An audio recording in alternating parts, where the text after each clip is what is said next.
RCF. La deuxième édition de l'Université d'été chrétienne sur la justice sociale, avec comme thème, disons, central, bâtir le bien commun. Et pour nous en parler, deux membres du collectif qui avaient eu l'idée de cette université d'été, Mathias Pétel et Julien Sébert. Bonjour à tous les deux. Bonjour Lorenzo. Alors Mathias, je commence avec vous.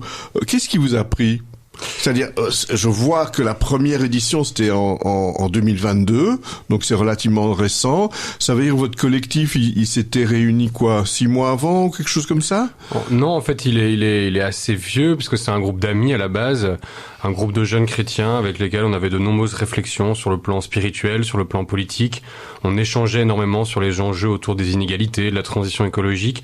Et puis, à un moment donné, on a voulu sortir de ce petit groupe pour organiser quelque chose tourné vers l'extérieur, et d'où nous est venue l'idée d'une université d'été l'année passée. Mais alors Julien, ça veut dire quoi ? Vous aviez en tête un monde meilleur, ou comment arriver à quelque chose qui soit plus humain ? Enfin, je ne sais pas comment le dire. Qu'est-ce que vous aviez en tête ? Eh bien, très concrètement, on est face aux préceptes de notre foi, qui nous parlent de justice, qui nous parlent de dignité humaine de tous les frères, toutes les sœurs, tous les enfants de Dieu, et confrontés aux réalités de ce monde, à un système économique qui écrase les personnes et qui détruit la nature, nous posions la question, en tant que chrétiens, comment est-ce que nous pouvions réagir ?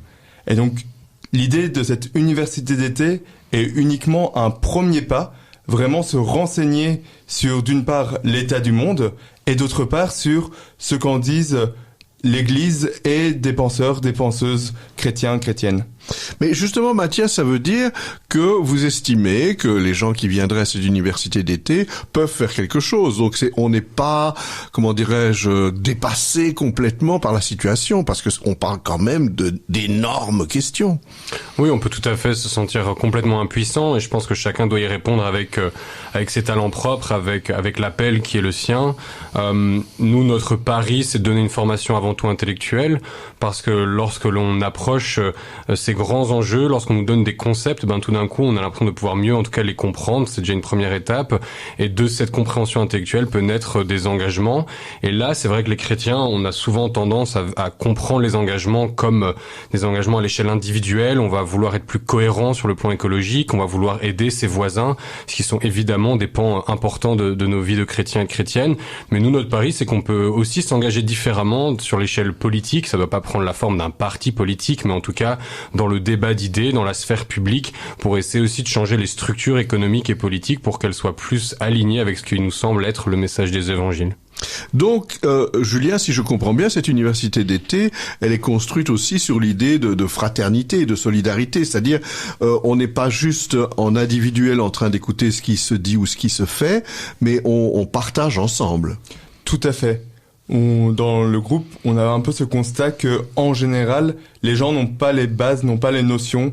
Quand on parle de capitalisme, c'est très vite un gros mot. On ne le comprend pas. Et c'est pour ça que nous avons à la fois ce désir d'avoir des personnes qui viennent nous parler et qui sont des expertes sur le domaine, mais en même temps qu'il y ait vraiment une ouverture de la parole publique et que les gens se rendent compte qu'ils peuvent réfléchir sur notre société, et du coup les conférences sont toujours suivies d'échanges en petite fraternité. Mais alors Mathias, les personnes que vous invitez, disons, je sais pas, en premier lieu, parce que évidemment après il y a des partages, il y a des mises en commun. Ces personnes, ce sont donc des experts, mais en même temps, je dirais, ils écoutent un peu les questions qu'on leur pose. Oui, le but c'est pas d'assommer les participants et les participantes avec des grands concepts qui en fait ne feraient que renforcer ce sentiment d'impuissance. Nous, notre pari, c'est que on peut vulgariser ces notions. On a choisi des personnes qui nous inspirent personnellement et que l'on pense qu'ils peuvent porter un message qui est à la fois puissant et accessible. Et puis après, nous, notre objectif, c'est qu'on s'approprie ces notions en petits groupes, mais aussi voilà que ce week-end soit aussi un moment où on peut vivre concrètement ces notions, que ce week-end soit un moment de fraternité, un moment de cohérence écologique, et pour que tout de suite ces grands enjeux ou ces grands concepts intellectuels prennent quelque chose une dimension plus concrète. Alors, Julien, ça veut donc dire qu'en fait, une fois qu'on a fait la réflexion avec vous durant ce week-end-là du 7 au 9 juillet, ça veut dire qu'après on retourne dans la vie et on voit comment on pourrait, je dirais, prendre ces décisions. Tout le monde n'est pas sur des rails. A priori, personne n'est sur des rails et Mathias l'a évoqué, c'est vraiment cette idée aussi de chacun pouvoir saisir le sujet, la question en fonction de ses charismes, de ses propres qualités, des talents qui lui a été conférés. Mais du coup, on se dit qu'il y a ce besoin quand même de formation pour pouvoir agir et éventuellement qu'il y ait aussi une prise de conscience à certains moments et de se dire en effet, face à cet état du monde, à ces injustices, je ne peux que agir. Et surtout, je pense que en tant que chrétien, c'est notre essence même que à la fois avoir une relation vraiment personnelle avec le Seigneur et d'autre part, une volonté de service et de vie active dans la société. Mais justement, Mathias, qu'est-ce qu'il faut comme... je dirais ouverture d'esprit, parce que si je vous écoute parler, il y a à la fois des choses relativement intellectuelles, mais en même temps pratiques, parce que le monde, il est comme il est. Qu'est-ce qu'il faut comme attitude ? À partir du moment où les personnes qui viennent ont une attitude d'ouverture, je pense qu'on sera très bien. On n'en demande pas plus en termes de formation, mais ni en termes de couleur politique. Alors nous, on s'en cache pas. On est ce qu'on pourrait qualifier de chrétiens de gauche, mais en même temps, on a envie d'avoir un débat. Le groupe est d'ailleurs très hétérogène. On se retrouve tous derrière la bannière de la justice sociale, mais on a tous des visions assez différentes les unes des autres, et on attend la même chose de la part du public qui vient, à savoir, si vous avez l'impression que ça fait écho en vous êtes le bienvenu, mais même si ça vous choque, ça vous confronte, vous êtes encore plus le bienvenu. Aussi, tout oui. à fait. On a un message qui se veut un peu volontairement provocateur en mettant des gros mots sur la table comme celui du capitalisme. Et le but, c'est justement qu'en tant que chrétien, on puisse avoir un discours franc et transparent sur ces questions, peu importe nos couleurs. Mais alors justement, Mathias, on ne doit pas s'étonner d'être un peu provoqué ou remis en question. Il faut avoir une attitude quand même où on est prêt à être remis en question. Oui, c'est ça que je veux dire par ouverture, c'est que évidemment il faut être prêt à vouloir en débattre et à aussi accepter que cette université d'été était organisée avec une certaine ligne, mais on n'a pas du tout l'intention d'être dans un entre-soi, que ce soit un entre-soi sociologique ou politique, et donc je pense que tout le monde est vraiment le bienvenu. Julien, vous avez l'air d'estimer que donc la foi chrétienne, qu'on l'ait ou qu'on l'ait pas, mais que la foi chrétienne apporte, je dirais, des éléments qui permettent de vivre en société, qui permettent de construire le monde, et donc, en l'occurrence, c'est votre thème, de bâtir le bien commun et la justice sociale ? Alors, c'est une conviction, en effet, que le message du Christ vient nous rejoindre dans nos vies et nous permet de regarder notre vie à partir de sa lumière.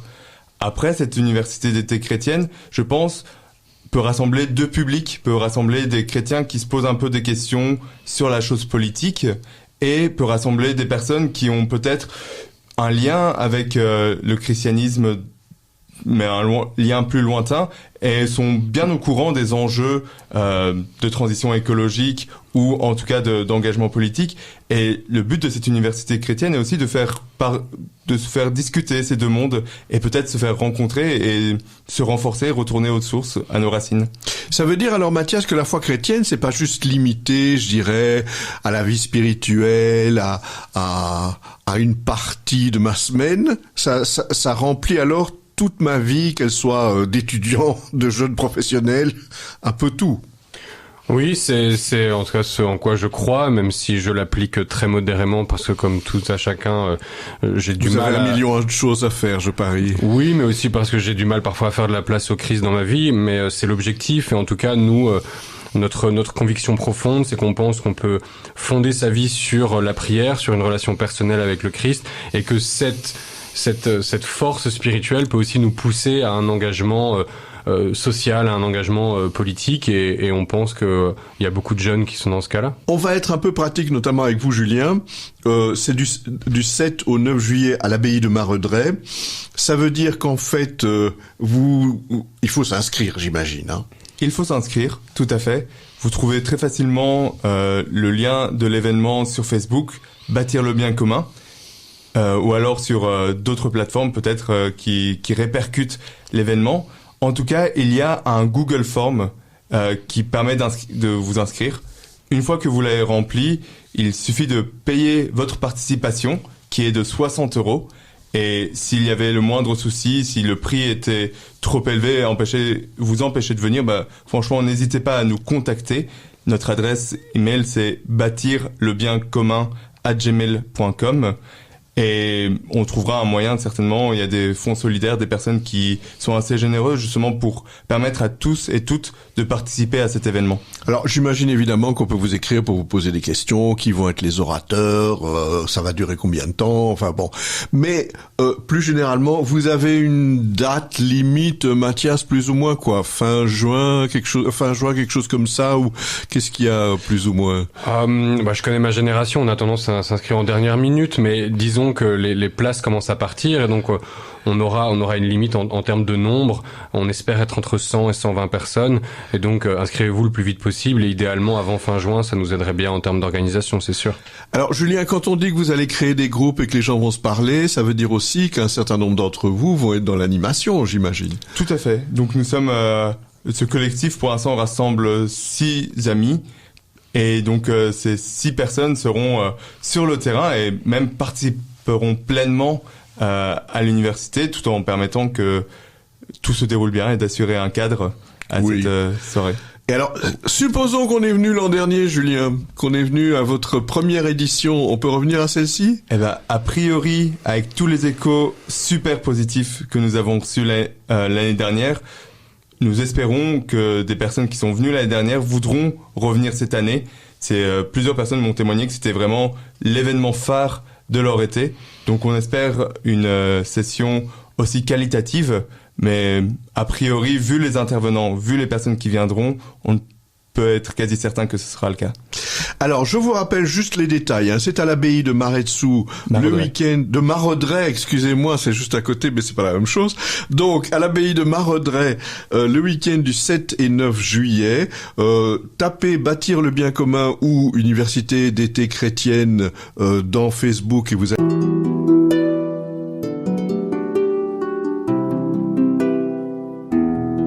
Au fil de la vie, Enzo Bordonaro. RCF est une radio de proximité. Votre radio locale vit grâce à vos dons. Soutenez votre radio. Faites un don en ligne sur rcf.be. Radio Don RCF, la joie de donner.